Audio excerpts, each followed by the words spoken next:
పెళ్లి పెద్దలు, welcome back to my channel. మన తెలుగు స్టేట్స్లో ఎటువైపు నుంచి చూసుకున్నా పెళ్లి పనులు స్టార్ట్ చేయాలి అంటే ఫస్ట్ ఒక పూజ చేసి ఆ తర్వాత పెళ్లి పనులు మొదలెట్టాలి అని అంటారు అనమాట. సో ఈరోజు మన ఇంట్లో ఆ ఈవెంట్ జరగబోతుంది. దీనికోసం పొద్దున్నే లేచి మంచిగా ఇల్లంతా డెకరేట్ చేసుకొని, అంటే అట్లీస్ట్ గుమ్మానికి పూలు అవి పెట్టుకొని, గడపకు పసుపు, చిన్న ఇంటి ముందు చిన్న ముగ్గు అది వేసుకున్నాము.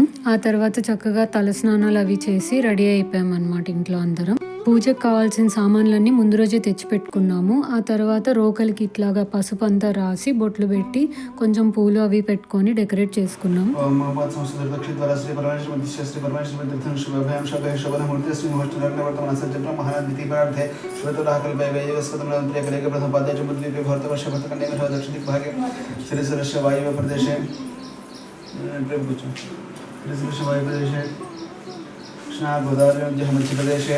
लक्ष्मीवास प्रदेशे संस्कृतम हरिहराचल हरे रघुचन सुंदर स्मृतोने हर चंद्रन श्री वत्सरे वदनाम संवत्सरे दक्षिणे वर्षतो श्रावणमासे शुक्लपक्षे पंचमी तिथौ भृगुवासरे हस्त नक्षत्र शुभे शुभकन्यां श्रेष्ठां शुभतिथौ. పెళ్లి పనులు మొదలు పెట్టడానికి చేసే ఈ పూజ పేరు వినాయకుడికి ముడుపు కట్టడం. కొన్ని ప్రాంతాల్లో దీన్ని పసుపు దంచి వడియాలు పెట్టడం అని కూడా అంటారు. కొన్ని ప్రాంతాల్లో అయితే రాట కట్టడం అని అంటారనమాట. బేసిక్గా మా వైపు పసుపు దంచి వడియాలు పెడతారు, వినాయకుడికి చిన్న పూజ చేస్తారు. బట్ సూర్య గారు వాళ్ళ వైపు అయితే, అంటే రాజమండ్రి వైపు అయితే వినాయకుడికి మీది కడతారు అని అంటారనమాట. లేదా దీన్ని ముడుపు కట్టడం అని కూడా అంటారు. ఇద్దరి ఆచారాలు పాటించాలనుకుంటున్నాం కాబట్టి ఫస్ట్ వినాయకుడికి పూజ చేసేసి ముడుపు కట్టి ఆ తర్వాత పసుపు దంచే కార్యక్రమం అనేది పెట్టుకున్నాము. వినాయకుడికి ముడుపు కట్టడానికి కావాల్సిన సామాన్లు ఫస్ట్ మన దగ్గర ఒక జాకెట్ ముక్క కానీ, లేదంటే ఒక కండువా క్లాత్ అంటారు కదా, ఇప్పుడు మా అన్నయ్య మెడలో వేసుకున్నాడు, అలాంటిది కానీ కొత్తది తెచ్చుకోవాలి. నెక్స్ట్ బియ్యము, అది సేరుం బావు లేదా 1.5 కిలో బియ్యం తెచ్చుకోవాలి సపరేట్గా. మనం ఇంట్లో వాడే బియ్యం యూజ్ చేయకపోవడమే బెటర్ అనమాట. తర్వాత చిన్న పసుపు వినాయకుడిని చేసుకోవాలి. అండ్ కాయిన్స్ అన్నమాట, అంటే మూట కట్టేటప్పుడు బియ్యంతో పాటు కాయిన్స్ కూడా వేస్తారు. సో ఆ కాయిన్స్ రూపాయి కానీ 5 రూపాయల బిళ్ళ కానీ అలా పెట్టుకోవాలన్నమాట.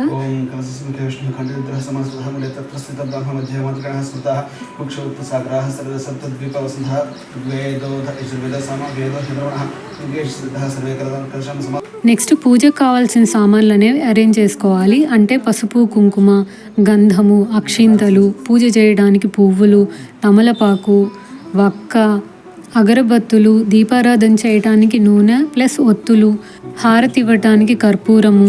వినాయకుడి పూజ కాబట్టి పసుపు వినాయకుడిని చేసుకోవడానికి కొద్దిగా సపరేట్గా పసుపు, నైవేద్యం పెట్టడానికి పళ్ళు, చిన్న బెల్లం ముక్క, పూజ చేయడానికి పంచపాత్రలో కొద్దిగా నీళ్లు, ఉద్ధరణ, ఆ తర్వాత ఒక చిన్న చెంబులో కొన్ని నీళ్లు తీసుకోవాలి.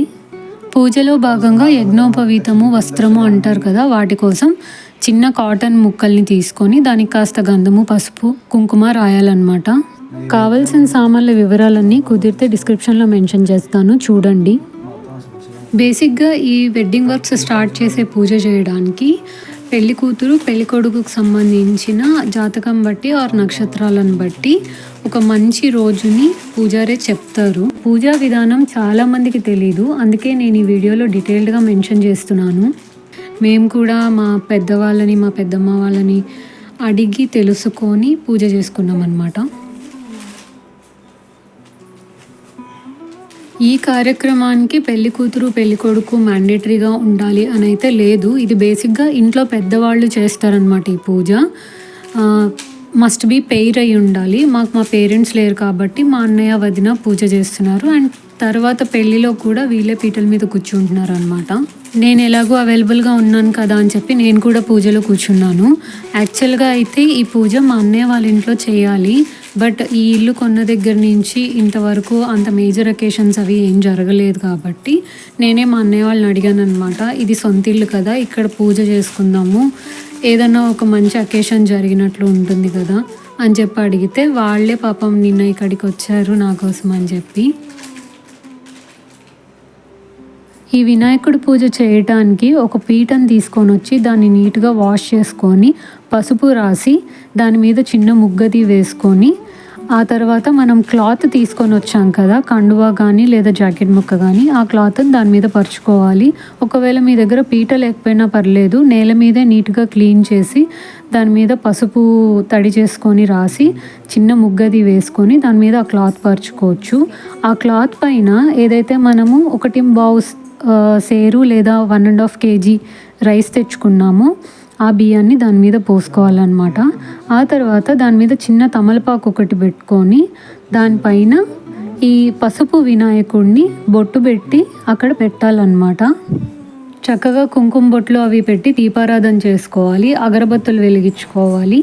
ఆ వినాయకుడికి ఆవాహన పూజ అని ఉంటుంది, అది చేస్తారు. అంటే వినాయకుడిని ఆహ్వానించి మేము మీకు పూజ చేస్తాము, మా పూజలు అందుకో అని చెప్తాము. ఆ తర్వాత వినాయకుడి స్తోత్రాలు పూజలు అన్నీ చదువుకొని తర్వాత వినాయకుడిని సంకల్పం చెప్తారనమాట. మేము ఈ పెళ్లి పనులు స్టార్ట్ చేస్తున్నాము కాబట్టి ఎలాంటి విఘ్నాలు లేకుండా ఈ మొత్తం కార్యక్రమాలన్నీ సక్సెస్ఫుల్గా కంప్లీట్ అయ్యేలా చూడు అని చెప్పి వినాయకుడికి దండం పెట్టుకొని బెల్లం ముక్క, అరటిపళ్ళు లేదా మనం తెచ్చుకున్న ఫ్రూట్స్ అవన్నీ నైవేద్యం పెట్టి, కుదిరితే కాస్త అన్నం పరవాన్నం కూడా చేయొచ్చు. మేము ఆల్రెడీ చేసి నైవేద్యం పెట్టామన్నమాట. తమలపాకులు ఒక్కలతో పాటు రూపాయి కాయిన్ కానీ 5 రూపాయల కాయిన్ కానీ పెట్టి తాంబూలం సమర్పించుకుంటారు. పూజ అంతా కంప్లీట్ అయినాక వినాయకుడిని కొద్దిగా పక్కకు జరుపుతారనమాట. అంటే పూజ కంప్లీట్ అయింది అనే దానికి గుర్తుగా. కొన్ని ప్రాంతాల్లో వినాయకుడి ముడుపు కట్టడాన్ని రాట వేయడం అనే ఫంక్షన్ లాగా కూడా చేస్తారు. రాట అంటే ఒక పొడుగు కర్రను తీసుకొని వచ్చి దానికి పసుపు అది రాసి పసుపు కొమ్ము కట్టి ఎక్కడో చోట పెరట్లో పాతి దానికి పూజలు చేస్తారనమాట. ఆ కర్రని పెళ్లి టైంలో పెళ్లి పందిరి వేయటానికి వాడతారనమాట. బేసిక్గా పూజా మందిరంలో పేరెంట్స్ ఫొటోస్ ఆర్ చనిపోయిన వాళ్ళ ఫొటోస్ పెట్టకూడదు అని చెప్తారు. కాకపోతే నేను నా పూజా మందిరంలో మాత్రం మా నాన్నగారి ఫోటో పెట్టుకున్నాను. ఎందుకంటే నేను కాలేజ్ చదివేటప్పుడు లెక్చరర్గా చేశారు అండ్ నాకు ఆధ్యాత్మిక గురువుగా కూడా ఉన్నారనమాట. చాలా విషయాలు మా నాన్నగారి ద్వారానే నేను నేర్చుకున్నాను. కాబట్టి నేను ఆయన్ని తండ్రిగా కంటే ఎక్కువ గురువుగా భావిస్తాను.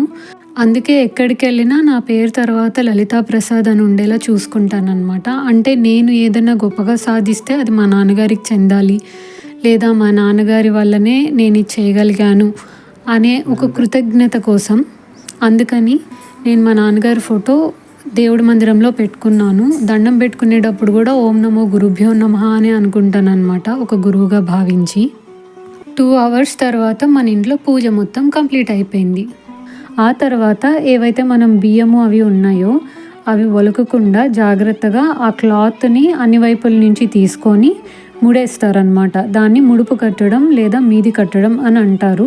సో ఇప్పుడు ఈ బియ్యంతో పాటు పసుపు వినాయకుడు, కాయిన్స్, తమలపాకులు అందులోనే ఉంటాయన్నమాట. ఈ బియ్యము ఇలాగే జాగ్రత్తగా ఎవరు ముట్టుకోకుండా లేదా పాడు చేయకుండా ఒక పక్కన ఉంచుతారు దేవుడి దగ్గరే. ఈ బియ్యాన్ని పెళ్ళి వరకు కదిలించకూడదు అనమాట. పెళ్ళైన తర్వాత ఆ బియ్యంతో ఉండ్రాళ్ళు చేసి వినాయకుడికి నైవేద్యం పెడతారు. అక్కడితో దీని పర్పస్ అనేది కంప్లీట్ అవుతుందన్నమాట.